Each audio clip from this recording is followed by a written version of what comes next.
क्या आपने कभी सोचा है कि एक ही साइज के दो फ्लैंज अलग अलग प्रेशर को क्यों सहन कर सकते हैं? अगर आपने गलत रेटिंग वाला फ्लैंज चुन लिया तो वो बहुत जल्दी फेल हो सकता है और इसका नतीजा हो सकता है लीकेज, दुर्घटना या महंगी मरम्मत।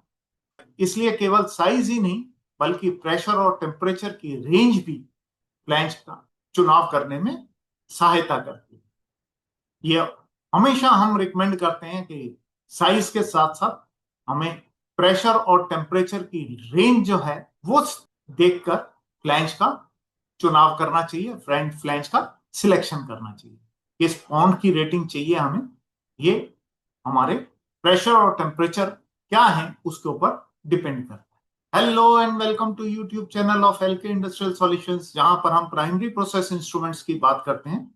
मेरा नाम राजीव वासुदेवा है। अब मैं समय वेस्ट ना करते हुए जल्दी से आपको अपने आज के टॉपिक के बारे में लेके जाता हूं, जिसमें हम डिस्कस करेंगे फ्लैंज की रेटिंग के बारे में, उसकी प्रेशर क्लास के बारे में। हम ये कह सकते हैं कि स्ट्रेंथ बियॉन्ड साइज। आइए आज के इस वीडियो में हम समझते हैं कि कैसे प्रेशर और टेम्परेचर क्लास डिफाइन करते हैं फ्लैंज की ड्यूरेबिलिटी को और उसकी सेफ्टी को, अगर हम रियल वर्ल्ड ऑपरेशंस में बात करें।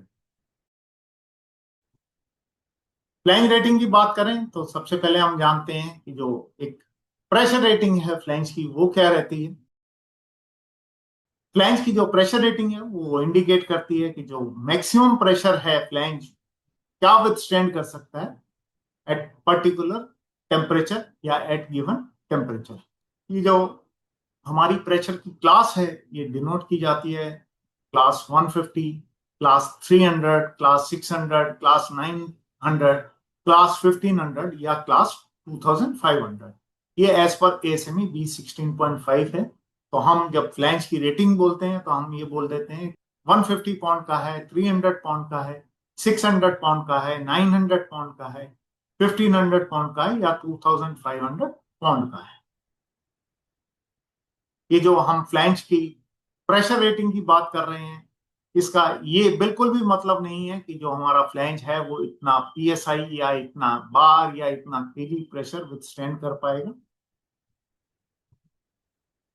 अगर एक एग्जांपल देके मैं आपको बताऊं तो क्लास 150 फ्लैंज का ये बिल्कुल मतलब नहीं है कि जो फ्लैंज है वो 150 पीएसआई प्रेशर विथस्टैंड कर पाएगा या 150 बार प्रेशर विथस्टैंड कर पाएगा। ये जो प्रेशर कितना विथस्टैंड कर पाएगा वो डिपेंड करता है कि हमारा मटेरियल क्या है, उसका टेम्परेचर क्या है। यूरोपियन कंट्रीज में जो प्रेशर रेटिंग है उसको हम पीएन रेटिंग से जनरली स्पेसिफाई करते हैं, और अगर हम पीएन में रेटिंग की बात करें तो उसको पीएन 10, पीएन 16, पीएन 40 इस तरह से दिखाते हैं। अभी अगर हम बात करें कि जो क्राइटेरिया क्या है फ्लैंज रेटिंग सिलेक्ट करने का, उसमें सबसे पहला हमारा जाता है जो ऑपरेटिंग प्रेशर और टेम्परेचर। हम ये जानते हैं कि जब हमारा टेम्परेचर इंक्रीज करता है प्रेशर होल्डिंग कैपेसिटी जो है वो डिक्रीज हो जाती है। तो और अगर हमें ये प्रेशर और टेम्परेचर का टेबल देखना है एएसएमई बी 16.5 में, तो वो हमें जो स्पेसिफिक हमारा मटेरियल है उसके हिसाब से प्रेशर रेटिंग को और प्रेशर और टेम्परेचर रेटिंग को देखना पड़ता है। सेकंड हमारा आ जाता है मटेरियल ऑफ फ्लैंज। जो डिफरेंट मटेरियल्स हैं फ्लैंज के अंदर वो हमारे आ जाते हैं, कार्बन स्टील आ जाता है, स्टेनलेस स्टील आ जाता है, एलॉय स्टील आ जाता है, पीटीएफई आ जाता है, पीवीसी आ जाता है। और ये जो हमारा मटेरियल है, डिफरेंट मटेरियल है, इनकी इनकी डिफरेंट स्ट्रेंथ रहती है at elevated temperature. Selection criteria जो है इसका बेस्ड ऑन प्रेशर, टेम्परेचर और फ्लूइड रहता है मटेरियल के लिए। तो हमें प्रेशर भी देखना पड़ेगा, टेम्परेचर भी देखना पड़ेगा, और कौन सा फ्लूइड है जिसमें ये फ्लैंज लगाना है वो भी हमें देखना पड़ेगा। नेक्स्ट हमारा आ जाता है कि हमें टाइप क्या है या मीडियम क्या है प्रोसेस फ्लूइड की। अगर उसकी बात करें तो कोरोसिव मीडिया में हमें हायर प्रेशर रेटिंग की जरूरत पड़ेगी या एक्सोटिक मटेरियल की जरूरत पड़ेगी। और जो स्टीम हो गई, हाइड्रोकार्बन हो गई, एसिड एप्लीकेशन हो गई, ये हमारे इन्फ्लुएंस कर सकते हैं हमारे सिलेक्शन ऑफ मटेरियल को।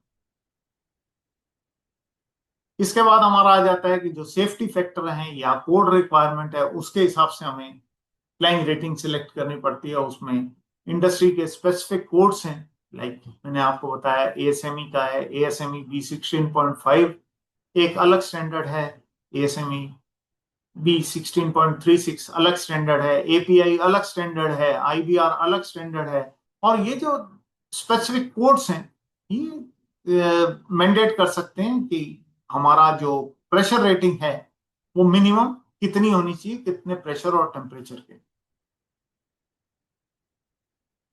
नेक्स्ट हमारा आ जाता है कि जो फ्यूचर एक्सपेंशन या अपस्केलिंग है उसके बारे में। अगर हम फ्यूचर में अपग्रेड करना चाहते हैं हायर प्रेशर रेटिंग के लिए, तो हमें जो आज के टाइम में जो सिलेक्शन करनी पड़ेगी फ्रेंच की रेटिंग की, वो उस हिसाब से करनी पड़ेगी कि जो हम फ्यूचर में वो प्रेशर रेटिंग वहां पर चाहते हैं, हायर प्रेशर रेटिंग वहां पर चाहते हैं या हायर टेम्परेचर हम वहां पर चाहते हैं, उसके हिसाब से हमें वहां पर सिलेक्शन करना पड़ेगा। सपोज करो आज की डेट में हमने कहीं पर सिलेक्ट किया कि यहाँ पर पर्टिकुलर प्लेस पर हमारा आज की डेट में 300 पाउंड रेटिंग है, या हम कहीं क्लास 300 का फ्लाइंग लग रखा है एज पर एएसएमई B16.5। लेकिन जब हम फ्यूचर में करेंगे प्रेशर उसमें इंक्रीज होगा, और ये जो प्रेशर रेटिंग है ये 300 से, ये प्रेशर रेटिंग जो है वो उस पर्टिकुलर टेम्परेचर पर 300 की जगह, 300 की जगह 600 पाउंड होगी। तो हम आज की डेट में ही ऐसा फ्लाइंग सिलेक्ट करेंगे जो 600 पाउंड को विथस्टैंड कर सके, ताकि जो हमारी अपग्रेडेशन है या हमारी एक्सपेंशन है वो हमारे प्रोसेस को इन्फ्लुएंस ना कर सके। ऐसा ना हो कि फ्यूचर में हमें सारे फ्लाइंग डिस्कार्ड करने पड़े या सारी जो पाइपिंग है वो डिस्कार्ड करनी पड़े। उससे अच्छा है आज की डेट में थोड़ा सा पैसा ज्यादा लगा के हम हायर प्रेशर रेटिंग वाले फ्लेंजेस और पाइप्स वगैरह हम यूज कर लें। नेक्स्ट हमारा आ जाता है जो कनेक्शन टाइप है और गास्केट है, उसके बेस पे हायर रेटिंग के जो फ्लैंज हैं उसके अंदर जो गास्केट है वो हम पीटीएफई की या सीएफ की या स्पाइरल वाउंड गास्केट यूज नहीं करते हैं, उसके अंदर हम मेटेलिक गास्केट यूज करते हैं। हमें जो फ्लैंज की फेसिंग है उसकी कंपेटेबिलिटी भी देखनी पड़ती है कि जो हमारा फ्लैंज है, जो हमारा जिसके साथ में हमें उसको बोल्ट करना है या जिसके साथ हमने अपना इंस्ट्रूमेंट लगाना है उसके साथ में कंपेटिबल हो। सपोज करो हमारा मैचिंग फ्लैंज जो है उसकी रेटिंग जो है वो 300 पाउंड है और उसमें आरएफ टाइप का फ्लैंज लग रहा है, और जो हमारा इंस्ट्रूमेंट है उसमें रेटिंग तो हमने 300 पाउंड ली, लेकिन जो हमारा फेसिंग है उसकी वो फ्लैट फेस है। तो हमारा रेस फेस के साथ में फ्लैट फेस जो है वो कंपेटिबल नहीं होगा। वो चीज का हमें ध्यान रखना पड़ेगा। हमें ये भी ध्यान रखना पड़ेगा कि हमारा अगर एक फ्लैंग 300 पाउंड का है तो दूसरा 150 पाउंड का नहीं होना चाहिए या 600 पाउंड का नहीं होना चाहिए। हमें ये भी ध्यान रखना पड़ेगा कि एक फ्लैंज अगर हमारा आरएफ है और दूसरा आरटीजे है तो वो आपस में कंपेटिबल नहीं होंगे। फिर हमें ये भी देखना पड़ेगा कि जो हमारी सरफेस फिनिश है, अगर एक में स्मूथ फिनिश है और जो हमारा इंस्ट्रूमेंट है उसमें सरफेस फिनिश जो है 125 टू 255 250 AARH है, वो मैच नहीं कर रही है तो वो कंपेटिबल नहीं है। या हमारा जो स्पाइरल उसकी फिनिश है और जो हमारी सर्कुलर फिनिश है वो आपस में मैच नहीं करेगी, तो वहां हमें सब चीजें देखनी पड़ेंगी और उनकी फिनिश भी हमें देखनी पड़ेगी कि 125 टू 250 AARH है तो दूसरे फ्लैंज में भी 125 टू 250 250 AARH होनी चाहिए। अभी अगर मैं आपको फ्लैंज रेटिंग के लिए एक एग्जांपल दूं, तो हमारी पाइपलाइन है जो कैरी कर रही है स्टीम को एट 350 डिग्री टेम्परेचर पे और 20 बार पे, अगर हम 150 पाउंड का फ्लैंज सिलेक्ट करते हैं, या हम कहूँ क्लास 150 का हम फ्लैंज सिलेक्ट करते हैं, और उसमें मटेरियल हम सिलेक्ट करते हैं कार्बन स्टील, तो वो उसको विथस्टैंड नहीं कर पाएगा। हमें 300 पाउंड का या 600 पाउंड का फ्लैंज जो है, वो डिपेंडिंग ऑन कि क्या मटेरियल ले रहे हैं और क्या उसका कोड रिक्वायरमेंट है, उसके हिसाब से सिलेक्ट करना पड़ेगा। टाइम ड्यूरेशन की वजह से आज का ये जो वीडियो है हम यहीं पर ही रोक रहे हैं, और अपने अगले वीडियो में हम आपके साथ जो टॉपिक लेकर आएंगे वो है फ्लैंज के स्टैंडर्ड्स।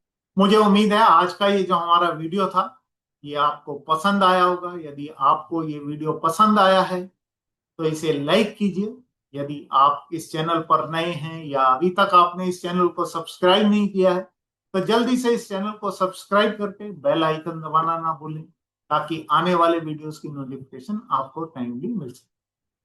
यदि आपको लगता है कि इस वीडियो में आपको कुछ सीखने को मिला है, या कुछ ऐसा कंटेंट है जो आपके यहाँ पर जो नए इंजीनियर्स हैं या नए टेक्नीशियंस हैं उनके कुछ काम आ सकता है, तो इसे उनके साथ भी शेयर कीजिए ज्यादा से ज्यादा, ताकि वो भी अपनी नॉलेज को अपग्रेड कर सकें। जल्द ही प्राइमरी प्रोसेस इंस्ट्रूमेंट के अपने अगले वीडियो के साथ में आपसे फिर मिलेंगे। तब तक वीडियोस देखते रहिए, सीखते रहिए, इंप्लीमेंट करते रहिए। धन्यवाद। जय हिंद।